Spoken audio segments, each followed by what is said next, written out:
Directly to jail again. Either you're cheating or this game is rigged. Fine. Dear Dear Tim and Moby, who was Fannie Lou Hamer? From Megan. Megan. Well, on August 22nd, 1964, a lot of Americans were asking that same question. That night, they turned on the TV to see Hamer on every news program. She looked like a nice, middle-aged lady, somebody's mom, or your neighbor. But in her home state of Mississippi, she was well known as a fierce voting rights advocate. For the past 2 years, she'd been fighting to get African Americans access to the polls. The Constitution said that the right to vote couldn't be denied due to race. But southern states had found all sorts of ways to get around the law. Stripped of their right to vote, black Southerners had no voice in a racist system. Try to fight it, and you face jail time, intimidation, and violence. Hamer had experienced it all, and that night she shared her story. It was just a few minutes long, but full of hardship and brutality. Viewers who'd never heard of her before wept. Overnight, she went from being a local activist to a national civil rights leader. Hamer was born in Mississippi in 1917, the youngest of 20 children. Her grandmother had been enslaved. And her parents, like many descendants of enslaved people, were sharecroppers. A plantation owner rented them farmland in exchange for a share of their crops. But he also charged high rates for tools and other expenses. So, like most sharecroppers, they were constantly in debt. Fannie Lou had to leave school after 6th grade to help her family in the fields. As an adult, she earned a position of responsibility on a plantation. She recorded each farmer's harvest and tried to get them their fair share. Then, in August 1962, members of the Student Nonviolent Coordinating Committee, or SNCC, visited her church. All around the country, the civil rights movement was heating up, and SNCC was one of the major players. Its student activists trained local community leaders to join the fight. In Mississippi, they focused on registering black voters. They told the congregation they could sweep out racist officials. Hamer was stunned. She didn't even know she had the right to vote. When SNCC asked for volunteers to register to vote, she raised her hand high. No, it wasn't that simple. An angry crowd gathered at the courthouse to meet the 18 volunteers. They tried to scare Hamer and the others from even trying to register. But the volunteers stuck together and made their way in.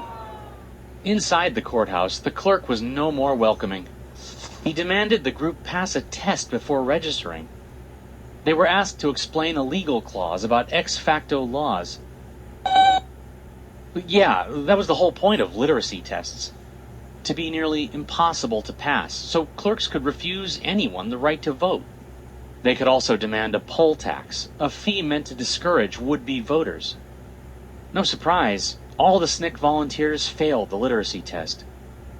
On the way home, their bus was stopped by the police. They said its yellow color was illegal.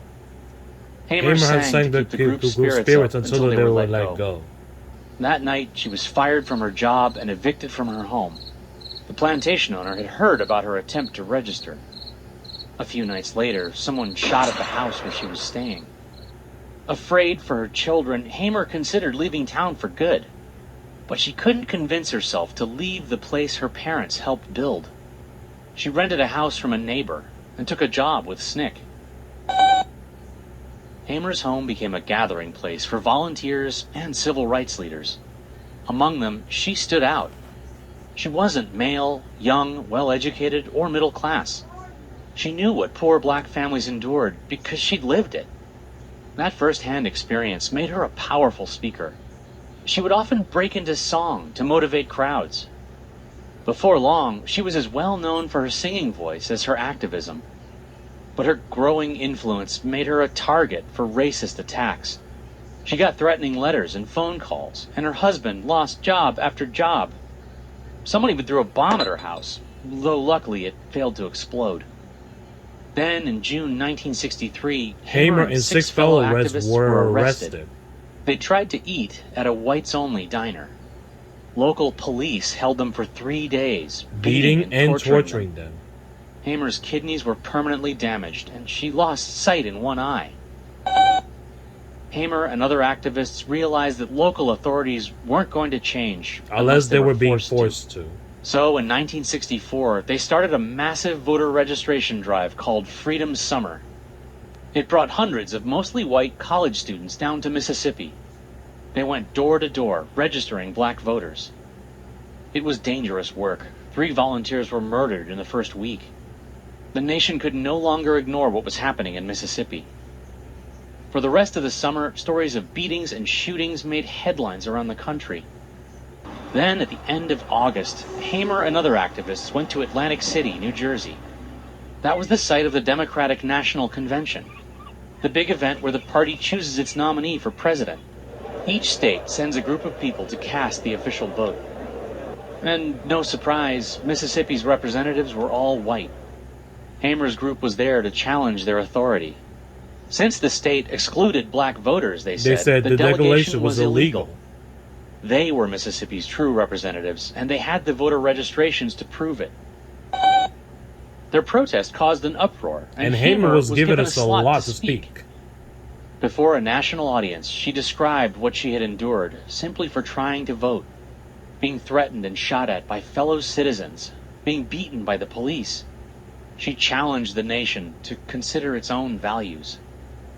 Is this America, the land of the free and the home of the brave, where we have to sleep with our telephones off of the hook because our lives be threatened daily, because we want to live as decent human beings in America? Her testimony replayed on the news for days. Hamer and her group weren't seated at the convention. But a year later, President Lyndon Johnson would sign the Voting Rights Act of 1965. It outlawed all kinds of barriers to voting, like literacy tests and poll taxes. And at the convention in 1968, Hamer was chosen to be an official delegate. She received a standing ovation. Hamer's activism continued way past her primetime moment. She fought for women's rights, protested the Vietnam War, and ran for office several times. She founded Freedom Farm, a cooperative to help black farmers climb out of poverty. Before her death in 1977, she was buried there.